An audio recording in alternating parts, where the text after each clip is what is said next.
10th model से related second example है यहाँ पे। A train 150 metre long passes a train in 12 seconds. It will pass a tunnel 250 metre long in. तो हमसे question में पूछा गया है कि 150 मीटर लॉन्ग ट्रेन जो है वो ट्री को 12 सेकंड में क्रॉस कर रही है, तो वो 250 मीटर लॉन्ग टनल को कितने टाइम में क्रॉस करेगी। तो हमसे यहाँ पे टाइम पूछा गया है। अब क्वेश्चन में जो ट्रेन है वो ट्री और टनल दोनों को क्रॉस कर रही है। तो हमें पता है कि जो ट्री है वो यहाँ पर नेग्लिजिबल ऑब्जेक्ट है, यानी कि स्टैंडिंग ऑब्जेक्ट है। तो यहाँ पर जो ट्री की लेंथ और स्पीड है वो 0 है। तो हमें पता है हम इसके लिए इक्वेशन यूज करते हैं। ट्री के लिए यूज करेंगे st = lt divide by t। और सेकंड में है कि जब वो टनल को क्रॉस कर रही है, तो टनल के लिए हम जो इक्वेशन यूज करेंगे वो है st = lt plus lb divide by t। अब क्वेश्चन में हमें टाइम फाइंड आउट करना है कि जब वो ट्रेन टनल को क्रॉस कर रही है तो वो कितना टाइम ले रही है। अगर हमें टाइम को फाइंड आउट करना है तो हमें स्पीड पता होनी चाहिए ट्रेन की, और हमें क्वेश्चन में स्पीड मेंशन नहीं की हुई। तो सबसे पहले हम ट्रेन की स्पीड फाइंड आउट करते हैं। हम ट्रेन की स्पीड कैसे फाइंड आउट करेंगे? ट्रेन की स्पीड को हम फर्स्ट इक्वेशन की हेल्प से फाइंड आउट कर सकते हैं। हमें ट्रेन की लेंथ दी हुई है 150 मीटर और टाइम दिया हुआ है ट्री के केस में 12 सेकेंड।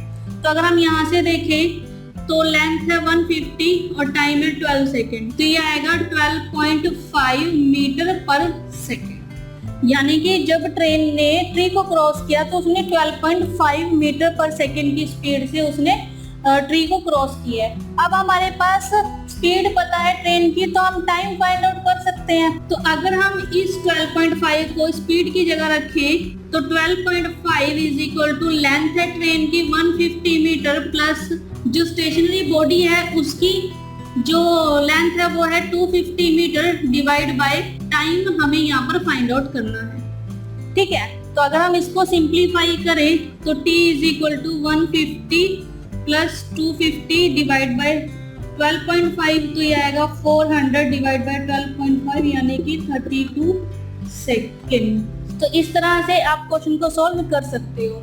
ठीक है, वैसे तो ये क्वेश्चन करने का ट्रेडिशनल मेथड है। हमने इक्वेशन में वैल्यू सब्स्टिट्यूट करी और हमने फाइनल आंसर को फाइंड आउट कर लिया। हम इसको शॉर्टकट मेथड से भी कर सकते हैं। वो कैसे?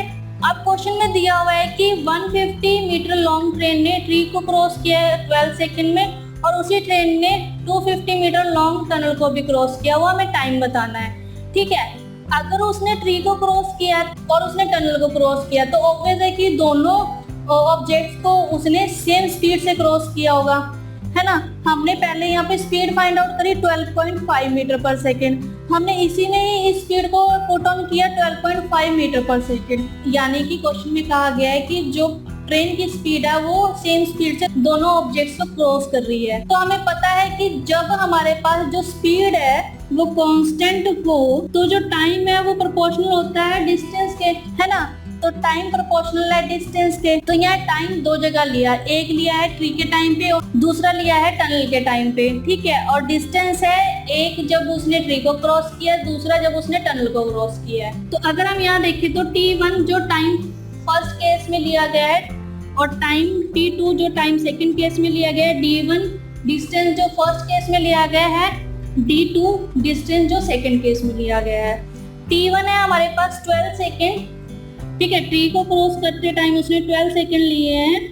t2 हमने फाइंड आउट करना है इज इक्वल टू डिस्टेंस है हमारे पास जो फर्स्ट ट्रेवल में डिस्टेंस कवर किया है वो कवर किया है 150 मीटर डिवाइड बाय d2 है हमारे पास जो उसने टनल का डिस्टेंस कवर किया है 250 मीटर। ठीक है, तो अगर हम इसको सिंप्लीफाई करें तो t2 आएगा यहाँ से 250 मल्टीप्लाई 12 डिवाइड बाय 150।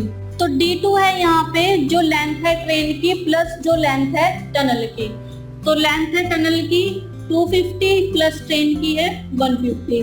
तो अगर हम इसको सॉल्व करें तो ये आएगा 400, 250 प्लस 150 400 मल्टीप्लाई 12 डिवाइड बाई 150। तो 3 टाइम 5 के टेबल पर ये 8 टाइम और ये 4 टाइम, तो ये आया 32 सेकेंड। तो आप ट्रेडिशनल मेथड को भी फॉलो कर सकते हो, आपको आसान लगता है तो। अदरवाइज आप यहाँ पर जो शॉर्टकट मेथड है हमारे पास, आप उसको भी यूज कर सकते हो। ठीक है, फिर भी सिंपली आप लेंथी प्रोसेस को अवॉइड कीजिए और आप यहाँ पर स्मार्ट टेक्निक्स को अप्लाई कीजिए।